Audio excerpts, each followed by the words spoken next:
எல்லாருமே நவராத்திரி ஸ்டார்ட் பண்ணலாம். கொலு வந்து எல்லாருமே வைக்கலாம். இப்ப கொலுக்கு வந்து சில பேர் வந்து 7 ஸ்டெப்ஸ் வச்சு பண்ணுவாங்க. சில பேர் 11 வச்சு பண்ணுவாங்க. அது அவங்களோட பழக்கமா இருக்கும். ஸோ இப்ப நாங்க கொண்டாடவே இல்ல, ஆசையா இருக்குன்னா, கண்டிப்பா நீங்களும் கொண்டாடலாம். இப்ப ஏற்கனவே வந்து உங்க ஃபேமிலில, குடும்பத்துல யாராவது கொண்டாடினா, அவங்க அவங்க ஒரு நாள் வந்து தம்பதியா வீட்டுக்கு வந்து, அவங்க கொலு எடுத்து ஸ்டார்ட் பண்ணி குடுத்தா, கலசம் வச்சு, அந்த கொலுலாம் அரேஞ்ச் பண்ணி, ஸ்டார்ட் பண்ணி குடுத்து, வழிபாடு பண்ண, நீங்க அடுத்த வருஷத்துல நீங்க அப்படியே கொண்டாடிக்கிட்டே வரலாம். வீட்ல மூத்தவங்க இருந்தாங்கன்னா.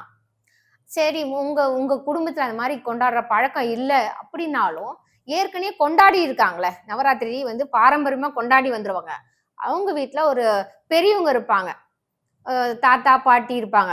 அந்த மாரி தம்பதியா இட்டுன்னு வந்து நம்ம வீட்டுக்கு கூட்டின்னு வந்து பாத பூஜைலாம் பண்ணி அவங்கள, அ அவங்க வந்து கொலு வச்சு, அந்த கலசம் வச்சு நவராத்திரிய ஸ்டார்ட் பண்ணி குடுப்பாங்க. அதுக்கு அடுத்த வருஷத்துல ரொம்ப சுத்தமா, அந்த கொலு வந்து சுத்தமா வச்சு, நீங்க நம்ப வீட்டுக்கு வரவங்க எல்லாருமே வந்து வீட்டுக்கு வர பெண்கள எல்லாருமே வந்து துர்க்கை தேவியா நெனைக்கணும் நம்போ. துர்க்கை தேவியா நெனச்சு, அவங்களுக்கு நம்ம என்ன மஞ்சள், குங்குமம், நம்ம அதே மாரி எல்லாமே பிரசாதம் எல்லாமே வந்து அவங்களுக்கு துர்க்கை தேவியா நெனச்சு நமக்கு அவங்க ஸ்வீட்ஸ் எல்லாம் குடுத்து, நம்ம வந்து வழி அனுப்பி வைக்கணும் அவங்கள.